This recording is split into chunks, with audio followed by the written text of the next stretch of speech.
Evening all, here we go.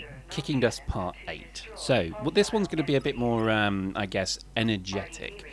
What I mean by that is we're actually going to show a little bit of acrobatics in this video, and you're going to see that as we progress. Playing with shotguns currently, highlighting a bit of the shotgun actually. I think it's a particularly good weapon. I think in Dust you have kind of two choices with close range. You have the shotgun and an assault suit or a scout suit. Or you have maybe the heavy suit. That's going to crush him. I wonder if he knows that. Let's see. No, shame. Oh well. Basically, you have the heavy suit and the minigun. Minigun's probably better range, don't get me wrong. It's actually a pretty good gun as well. But I think the thing to bear in mind is the shotgun's not bad at all. And you'll see in this video actually why I am a big fan of it. So you're going to see some pretty...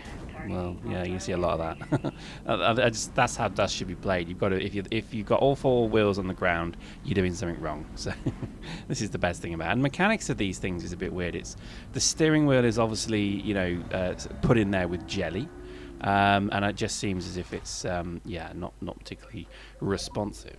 It's particularly difficult to get the thing to go round. As you can see, the front end is incredibly light, then all of a sudden the back end's light, and so on. So it's a bit of a pig to drive, to be honest with you. But once you've got it, it's actually a pretty good vehicle, to be honest with you.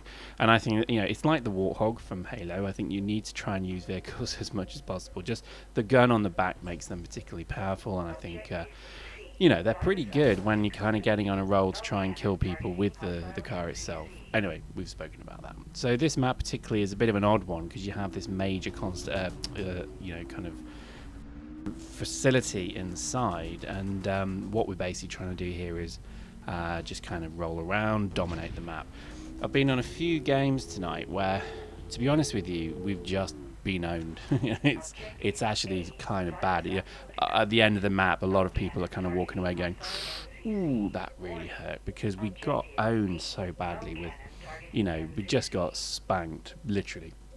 And I think it's a bit downheartening. So this is why this one, when I recorded this one, I was particularly happy because this was off the back of a number of losses, and it kind of sucked. Yeah, it was a bit depressing, really. So all of a sudden, I guess the gods of Dust smiled upon us, and we all of a sudden were able to actually have a pretty good match where I don't think either side was particularly underskilled. I think it was more a case of both teams are really going for it. And I think it just turned out to be one of those, good matches. And I think, particularly as we progress through this one, you'll see that, they become more and more desperate. That guy just got run down. And I think, you'll see it becomes a bit more kind of frantic, particularly towards the end. Anyway, I digress. So a lot of the points you get from playing Dust, and hopefully you're seeing what I'm doing, is if there is something to hack it. Don't just consider it, do it. Because you probably, realizing that the more war points you get, the more kills you get, the more experience you get at the end, and the more ISK you get at the end. Well, I think it is. I'm not sure about the ISK, but I know certainly for the experience, you need to get war points for the experience, okay? So kills get you war points, 50 points. Hacking stuff gets you 50 points, and hacking objectives gets you 100. And if you assist in any of this, you get 25. So, and there's a few rules here and there either way of that, but I think it's important to understand because you need to really get as many war points as you can. Now, that was pretty stupid. I jumped into this fight with nothing, no actual ammunition in this gun, so pretty stupid, but I somehow survived. And to be honest, you'll probably find that as you do shotgunning that, for some reason, there must be some, happy deity looking down on you when you do shotgunning, because for some reason you do usually survive, but not in all cases. It always seems to be the way. So here we go, hacking. I'm stupid. I didn't look properly when I started to hack this. So basically, I think I just about get the hack on, and then I get shot. And that's my own fault. I didn't really check very carefully to see if the radar was clear. I just went for it because I thought, stupidly enough, my buddies were behind me, defending me. Now, sadly they weren't. But this is again part of the game. Now, I'm kind of sat here actually waiting to see if anybody can revive me. I think it's you know, don't always be in such a rush to revive. I know you want to get back into the action and punish those who did you wrong, but I'd probably say, actually, you know, you should try and maybe wait a couple of seconds, because some people, you know, I notice that people are triaging a lot more than they used to be. So, and the benefit of having a triage is obviously you're straight back up, you don't use a clone, and you don't also claim a death. There's no death statistic going up there. So I would probably say it's not a bad thing to wait. And again, probably just the thing to bear in mind is as you kind of progress with skill levels and such, you'll start to be able to actually fit normal troops with certain modules. So you'll be able to put you'll be able to put nano forges into your pack. You'll be able to put drop links, so you can actually place a spawn pad, and the other one you can do is actually the medical revival syringe, or the you know, the thing, the jab that basically gets you back up. So it's a shot of adrenaline, I guess. But this is the thing to bear in mind, because you can start to really you know, become a more rounded player, if that makes sense, because as you start to progress, you get better fits, you can start to have more of a role. So you know, definitely worth considering, because I've got a few characters now that have got nano forges. So if you're a sniper, you need a nano forge, because otherwise you've only got 20 shots, and let's face it, in Dust 20 shots with a sniper is probably 2 kills, if you're me anyway. And I think it's probably why you should look at doing nano forges. I think for scouts they should use the spawn pads, because like Planetside 2 and others, if you've got particularly crappy teammates, what you want to make sure is, oh, that was pretty frantic, that was pretty crazy, that battle. If you've got pretty crappy teammates and they keep dying, you want to be able to spawn them right back to where you are. Plus you also get points if you drop a spawn pad, and they spawn, and your colleagues spawn at that particular pad, you also get war points for that. So, you know, there's benefit for doing all of these activities, and I think you should certainly consider it, because, you know, the more war points you get, the quicker you progress, and the more lovely shiny new toys you can basically enjoy and play with. Also, because, you know, kind of, you can see we're dominating this map, particularly, you know, I don't think it's that they're a bad side. I think it's just there's a lot of very, you know, good players on our side, and when you see, you know, how we're kind of hemming them in just a moment, all of the fight is taking place around point D. Now, interesting point. Let's just talk about Eve for a second, because I was playing Eve earlier while playing Dust, and I noticed that I was actually fighting in Luminaire 2, which is the second planet of the Luminaire solar system. So just as by chance, I actually warped my my ship to my destroyer to Luminaire 2, and then I saw I had the option to warp to the districts, and I started warping around. Now, because I'm not in factional warfare, I can't do a lot of stuff, I can't do anything, but it was pretty cool to see actually all of the planets that you're probably going to be fighting on already have districts. So if you go to Eve and you go to the drop down menus for the planet, you'll see the planet, you'll see the customs office, and then you'll see districts. And this is where Dust is going to come into play, because you then warp to the district, and it's nice because you look down on the planet, you can actually see the district that we're fighting over. So for example, not this map but a later one, I was actually in orbit above this. So I know I'm not. I know it's all internet pixels and spaceships, but I went a little bit like, ooh, that's cool, because it was actually quite funny to think, looking up all my spaceships there. I know it's sad, I know it's pathetic, but I just, something about it just made me think, oh man, this is so cool. So, you know, this is pretty cool.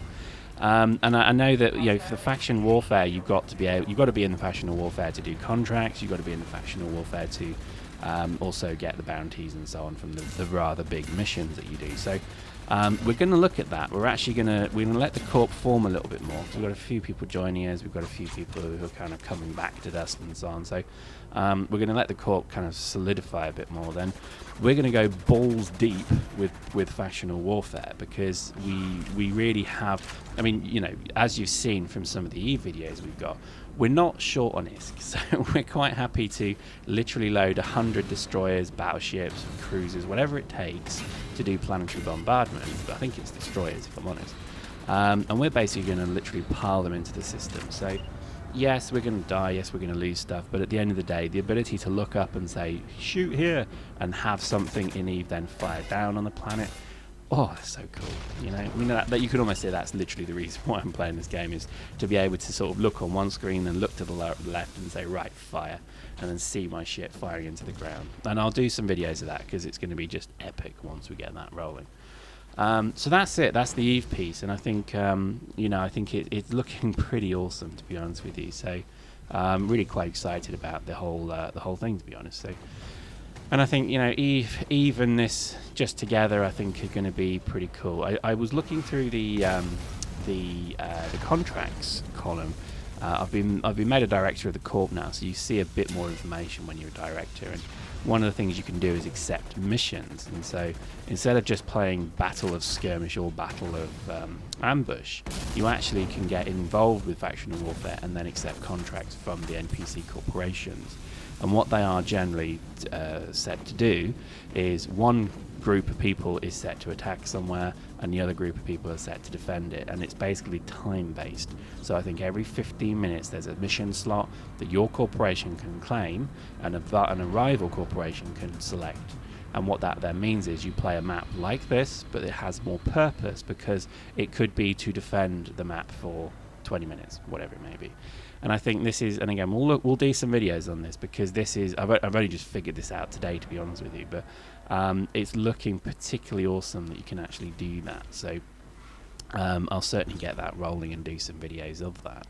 And also what I'm going to try and do is incorporate the Eve side as well. So while our corporation on the ground is going to be fighting, I'll also fraps what's happening in space, and we can actually, you know, combine the two. And yes, I still use fraps. Can you believe it?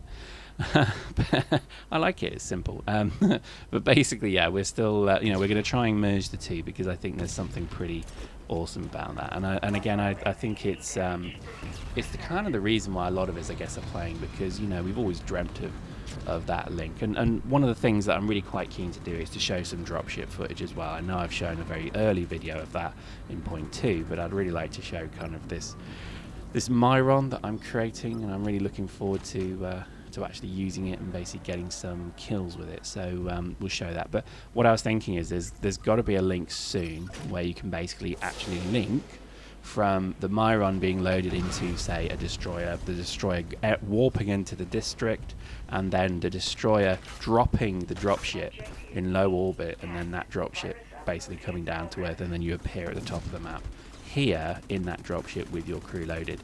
CCP, if you ever see this video, do that. Seriously, if you do that, literally people would just open their wallets and pour it over you, because that is, you know, it's aliens, it's dropships, it's everything to do with, you know, elevator ride to hell. It's everything that people could possibly want. So, you know, if you ever hear this, please do that.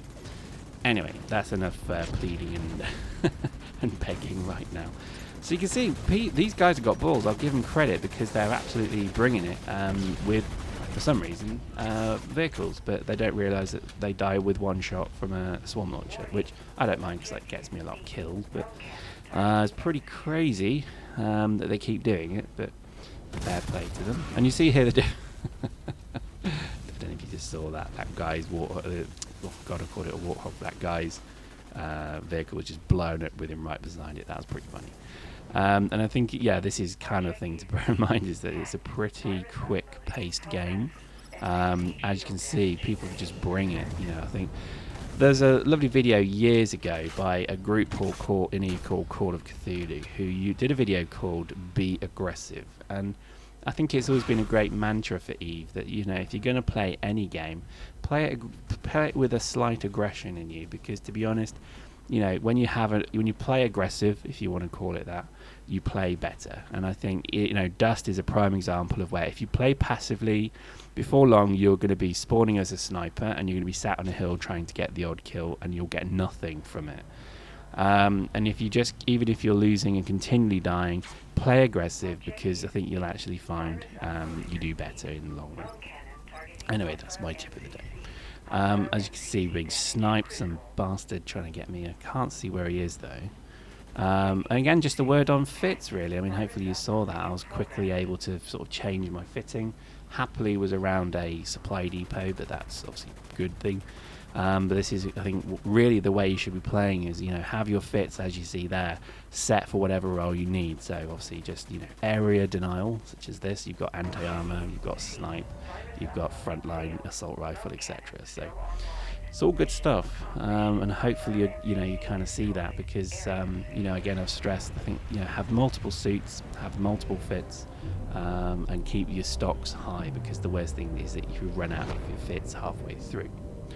So there we go, 8,000 points, it's not bad. And look, another dropship. Oh, and I'm top of the board, there we go. So again, not many kills, but certainly a lot of war points. In fact, most war points in the thing, mainly because I was, you know, playing to do capture, playing to do, you know, defense and so on. So there we go, hope you enjoyed that. See you next time.